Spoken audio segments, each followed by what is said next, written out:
Telegram, Arthur Holmwood to Seward. The 1st of September. Am summoned to see my father, who is worse. Am writing.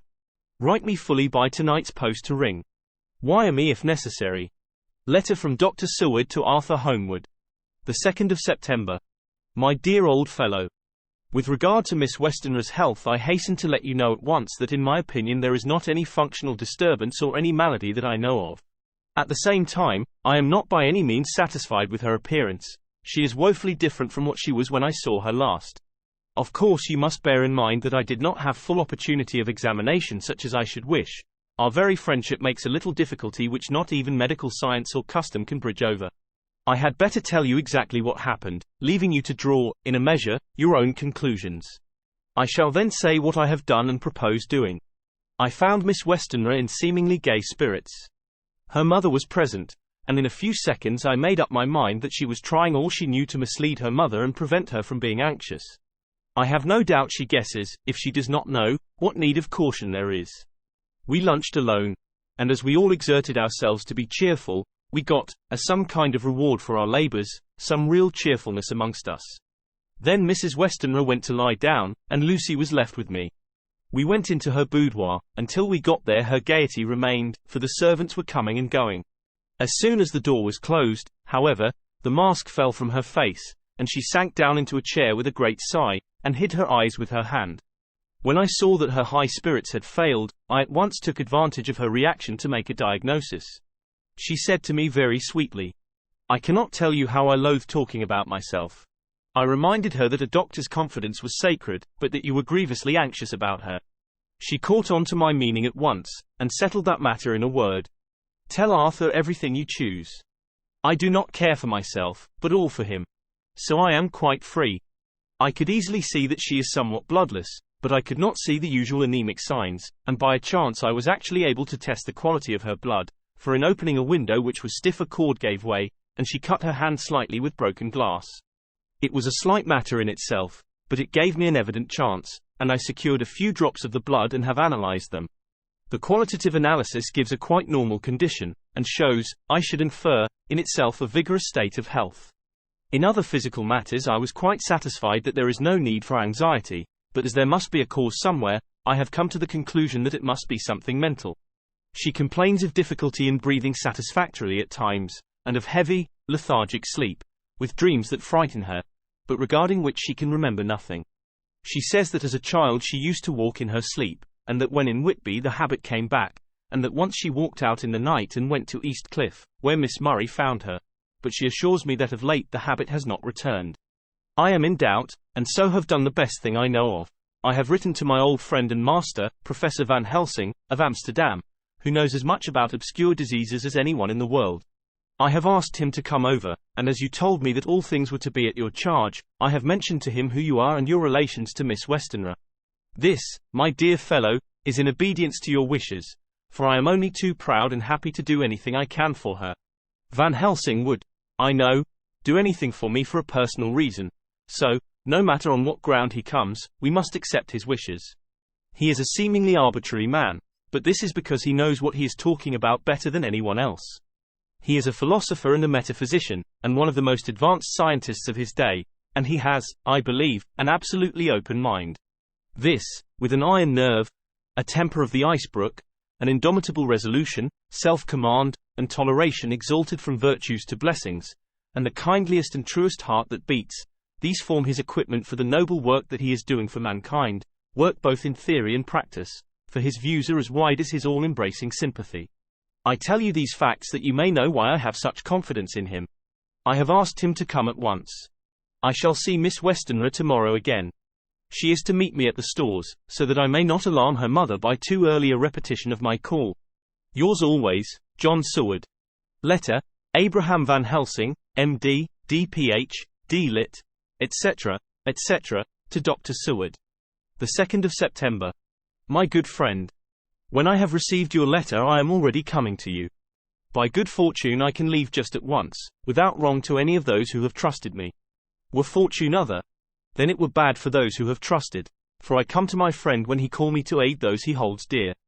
Tell your friend that when that time you sucked from my wound so swiftly the poison of the gangrene from that knife that our other friend, too nervous, let slip, you did more for him when he wants my aids and you call for them than all his great fortune could do.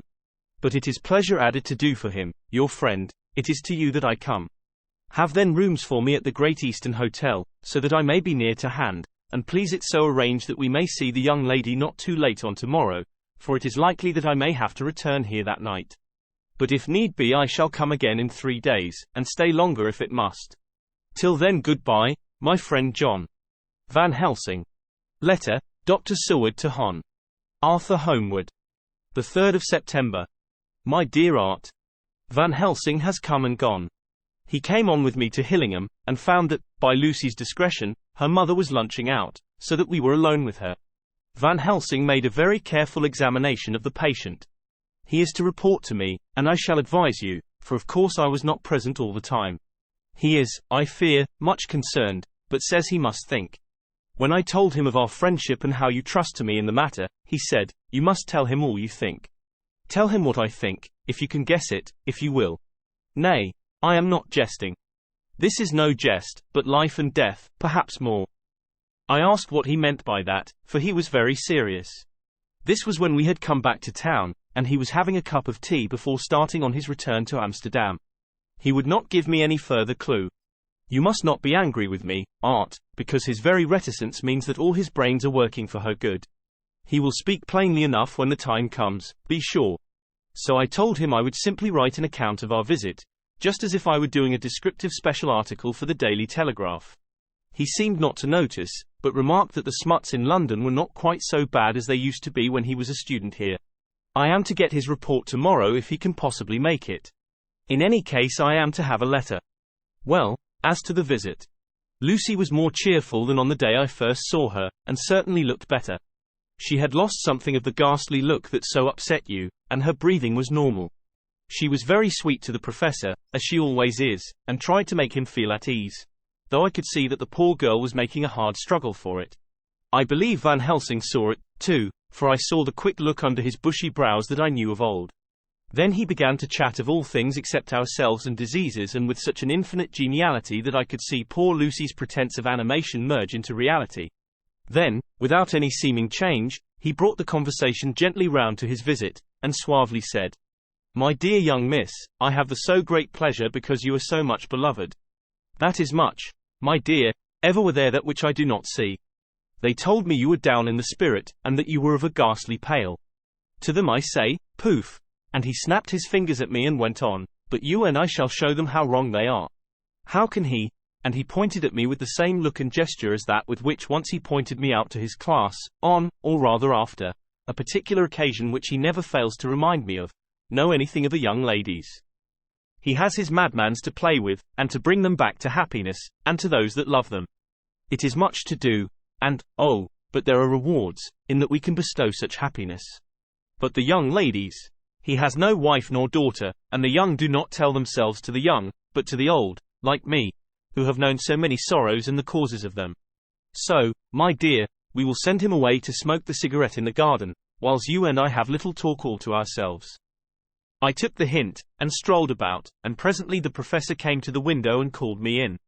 He looked grave, but said, I have made careful examination, but there is no functional cause. With you I agree that there has been much blood lost, it has been, but is not. But the conditions of her are in no way anemic.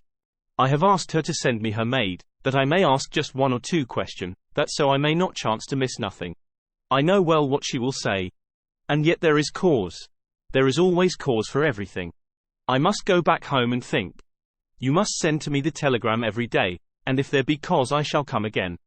The disease, for not to be all well is a disease, interest me, and the sweet young dear, she interest me too. She charm me, and for her, if not for you or disease, I come. As I tell you, he would not say a word more, even when we were alone. And so now, Art, you know all I know. I shall keep stern watch. I trust your poor father is rallying. It must be a terrible thing to you, my dear old fellow, to be placed in such a position between 2 people who are both so dear to you. I know your idea of duty to your father, and you are right to stick to it. But, if need be, I shall send you word to come at once to Lucy, so do not be over-anxious unless you hear from me. Dr. Seward's diary. The 4th of September. Zoophagus patient still keeps up our interest in him. He had only one outburst, and that was yesterday at an unusual time. Just before the stroke of noon he began to grow restless. The attendant knew the symptoms, and at once summoned aid. Fortunately the men came at a run, and were just in time, for at the stroke of noon he became so violent that it took all their strength to hold him. In about 5 minutes, however, he began to get more and more quiet, and finally sank into a sort of melancholy, in which state he has remained up to now. The attendant tells me that his screams whilst in the paroxysm were really appalling. I found my hands full when I got in, attending to some of the other patients who were frightened by him. Indeed, I can quite understand the effect, for the sounds disturbed even me, though I was some distance away. It is now after the dinner hour of the asylum, and as yet my patient sits in a corner brooding, with a dull, sullen, woe-begone look in his face, which seems rather to indicate than to show something directly. I cannot quite understand it. Later. Another change in my patient. At 5 o'clock I looked in on him, and found him seemingly as happy and contented as he used to be. He was catching flies and eating them, and was keeping note of his capture by making nail marks on the edge of the door between the ridges of padding. When he saw me, he came over and apologized for his bad conduct, and asked me in a very humble, cringing way to be led back to his own room and to have his notebook again. I thought it well to humor him, so he is back in his room with the window open. He has the sugar of his tea spread out on the windowsill, and is reaping quite a harvest of flies. He is not now eating them, but putting them into a box, as of old, and is already examining the corners of his room to find a spider. I tried to get him to talk about the past few days, for any clue to his thoughts would be of immense help to me, but he would not rise. For a moment or two he looked very sad, and said in a sort of far-away voice, as though saying it rather to himself than to me, "All over. All over. He has deserted me. No hope for me now unless I do it for myself." Then suddenly turning to me in a resolute way, he said, "Doctor, won't you be very good to me and let me have a little more sugar? I think it would be good for me." "And the flies?" I said. "Yes. The flies like it, too, and I like the flies. Therefore I like it. And there are people who know so little as to think that madmen do not argue." I procured him a double supply, and left him as happy a man as, I suppose, any in the world. I wish I could fathom his mind. Midnight. Another change in him. I had been to see Miss Westenra, whom I found much better, and had just returned, and was standing at our own gate looking at the sunset, when once more I heard him yelling. As his room is on this side of the house, I could hear it better than in the morning. It was a shock to me to turn from the wonderful smoky beauty of a sunset over London, with its lurid lights and inky shadows and all the marvellous tints that come on foul clouds even as on foul water, and to realize all the grim sternness of my own cold stone building, with its wealth of breathing misery, and my own desolate heart to endure it all. I reached him just as the sun was going down, and from his window saw the red disk sink. As it sank he became less and less frenzied, and just as it dipped he slid from the hands that held him, an inert mass, on the floor. It is wonderful, however, what intellectual recuperative power lunatics have, for within a few minutes he stood up quite calmly and looked around him. I signaled to the attendants not to hold him, for I was anxious to see what he would do. He went straight over to the window and brushed out the crumbs of sugar.